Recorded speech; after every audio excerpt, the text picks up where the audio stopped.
Aujourd'hui, on passe aux lois de probabilité discrète, la loi de Bernoulli, binomiale et Poisson. Ces trois lois sont les outils de modélisation que vous utiliserez le plus souvent dans votre carrière de data analyst. Chacune correspond à une question différente. On y va. Trois questions concrètes. Combien de clients achèteront aujourd'hui si 50 visiteurs arrivent sur votre site et que le taux de conversion est de 10%? Combien d'erreurs peuvent apparaître dans un lot de 1000 pièces si le taux de défaut est de 2%?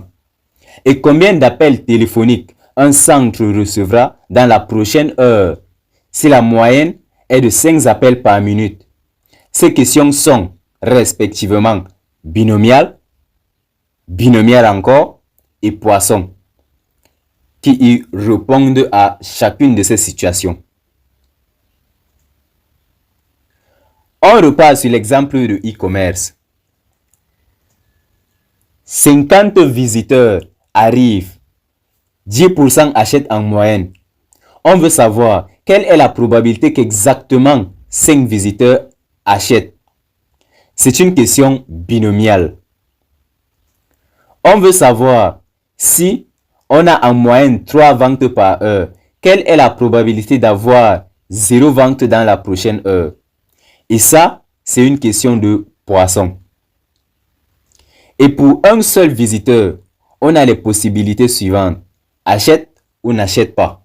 Oui ou non. Ça, c'est Bernoulli. Ces trois lois représentent ces trois situations. Passons à présent à la loi de Bernoulli. C'est la plus simple. Elle modélise une seule expérience avec deux issues. Succès ou échec. Oui ou non. Un seul paramètre P, la probabilité du succès. Comme formule, on a P de X égale à 1, c'est-à-dire qui est du succès. Ça nous donne P, qui est notre probabilité du succès. P de X égale à 0, c'est-à-dire l'échec. Ça nous donne 1 moins P, qui est tout simplement le complémentaire du succès. L'espérance mathématique ici est égale à P et la variance est égale à P facteur de 1 moins P. Par exemple, pile ou face, ici, P égale à 0,5. Un visiteur achète ou non, ici P vaut le taux de conversion. Une pièce est défectueuse ou non, P c'est le taux de défaut. Un email est ouvert ou non, P c'est le taux d'ouverture. L'essentiel à retenir est que Bernoulli est le bloc de base. Une suite de n Bernoulli indépendante et identique donne la loi binomiale. Passons à la loi binomiale. B de n et P modélise le nombre de succès dans n épreuves de Bernoulli indépendantes. Ces deux paramètres, n, le nombre de preuves, et P, la probabilité du succès à chaque épreuve. La forme P de X égale à K est égale à combinaison de K dans N fois P à la puissance K fois 1 moins P à la puissance N moins K. Ici, K représente le nombre de succès. N, c'est le nombre total de preuves. Combinaison de K dans N, c'est le nombre de combinaisons.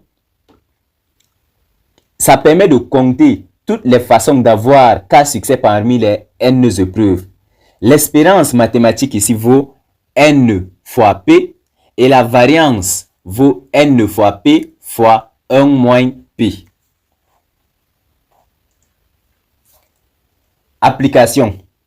On nous donne N égale à 50 visiteurs et la probabilité P qui est le taux de conversion de 10%.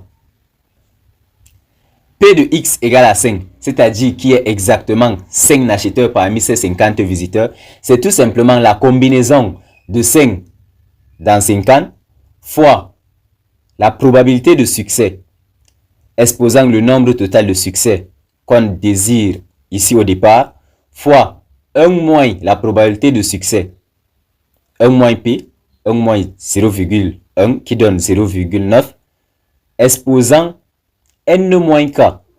N moins K ici, au départ, on a N égale à 5, K égale à 5. N égale à 50, K égale à 5. N moins K va nous donner 45. On obtient approximativement 18,5%. L'espérance mathématique ici vaut N fois P, qui vaut 50 fois 0,5. Donc, on a environ 5 achats en moyenne pour les 50 visiteurs.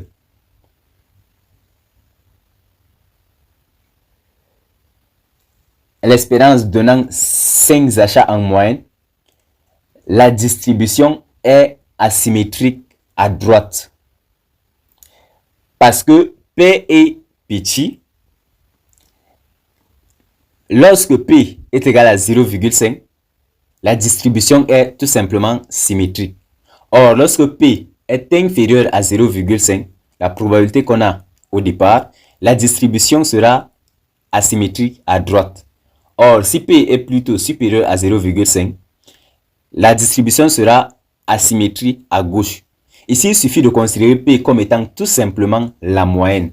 Nous avons évoqué les différentes issues que nous permettent de lire dans un graphe grâce à la moyenne lorsqu'on évoquait les mesures de tendance centrale. Je vous invite à trouver cette vidéo dans le playlist de guide en statistiques et probabilité pour l'analyse des données. Les conditions d'application ici, c'est que les épreuves doivent être indépendantes.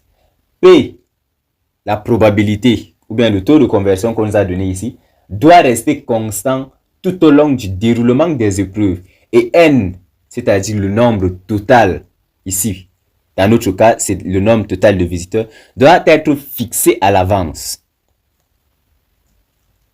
La troisième loi, c'est la loi de Poisson. P de lambda, ça modélise le nombre d'occurrences d'un événement rare dans un intervalle fixé de temps ou d'espace.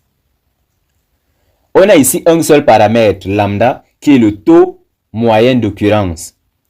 P de x égale à k, et ici, égale à exponentielle de moins lambda, exponentielle à la puissance moins lambda, fois au numérateur lambda à la puissance k, le tout divisé par k factoriel. Ici, k représente le nombre d'occurrences que nous avons fixé au départ.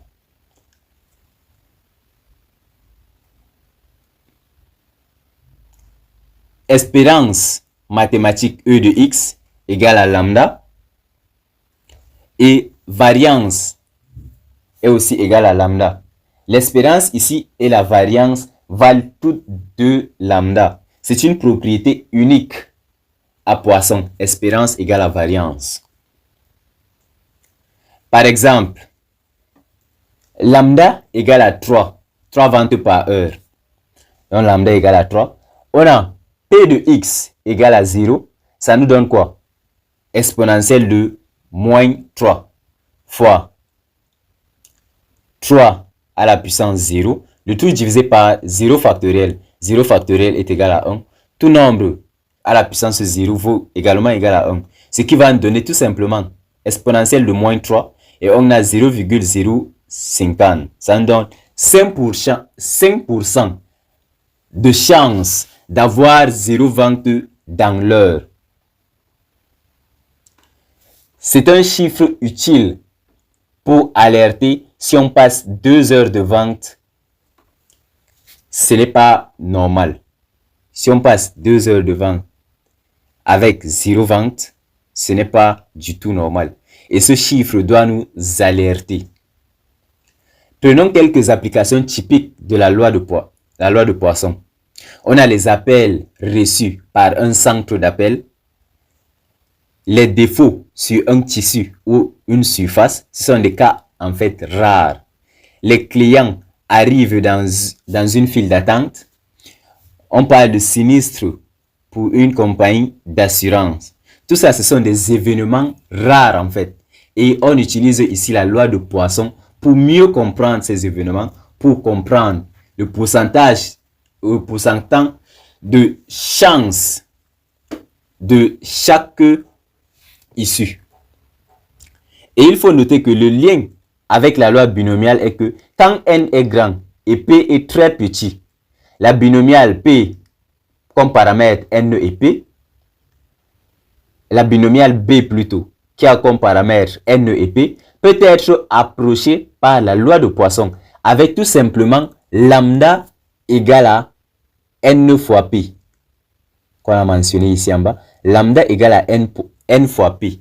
Là, c'est lorsqu'on veut utiliser la loi de Poisson à la place de la loi binomiale. Par exemple, sur 200 visiteurs avec P égale à 5%, on peut utiliser Poisson. Ici, lambda va nous donner tout simplement 10. Et le calcul devient en fait beaucoup plus simple. Je vous présente ici ce tableau qui résume les trois lois. On a premièrement Bernoulli, où on a une preuve, paramètre P, support 0 et 1, oui et non, succès ou échec. L'espérance ici égale à P et la variance 1 moins P. Binomial, par contre, on a N preuves avec K succès. Les paramètres ici sont N et P, le support de 0 jusqu'à N, l'espérance N fois P, variance N fois P fois 1 moins P. La loi de Poisson, c'est pour les occurrences qui sont rares et effectuées dans le temps. Le paramètre ici est unique et vaut lambda. Les supports ici sont de 0 jusqu'à l'infini. Donc le nombre de supports ici est infini. L'espérance mathématique est égale à lambda. La variance est égale à l'espérance qui vaut lambda. La question qu'on doit se poser avant de choisir la loi est la suivante. Avez-vous un nombre fixé de preuves avec succès ou échec? Là, ça nous passe dans la tête qu'il faut utiliser la loi binomiale. Si on se pose plutôt la question, comptez-vous des événements rares dans un intervalle de temps? Ça, ce qui doit se passer dans notre tête est l'utilisation de la loi de Poisson. Et lorsqu'on a une seule épreuve, c'est-à-dire oui ou non, succès ou échec, là c'est la loi de Bernoulli. Donnons quelques exemples concrets. Premier exemple, contrôle de qualité. On nous donne 100 ampoules et probabilité ici P égale à 2%, taux de défaut. On dit 2% des pièces sont défectueuses. La loi binomiale ici, B aura comme paramètre N et P, donc 100 et 0,02. En moyenne, on a 2 défauts sur 100. Donc la probabilité d'avoir 0 défaut est tout simplement 0,98 à la puissance 100. Et ça nous donne 13,3%. 0 défaut. Ici, on a tout simplement utilisé la loi de Poisson parce que les calculs devaient revenir plutôt la loi binomiale, sachant qu'on a un pourcentage de tout. On a les deux paramètres plutôt. N qui vaut ici 100 et P qui vaut 2%. Sachant qu'on calcule pour x égale à 0, combinaison de 0 dans 100, ça va nous donner 1. Et la combinaison de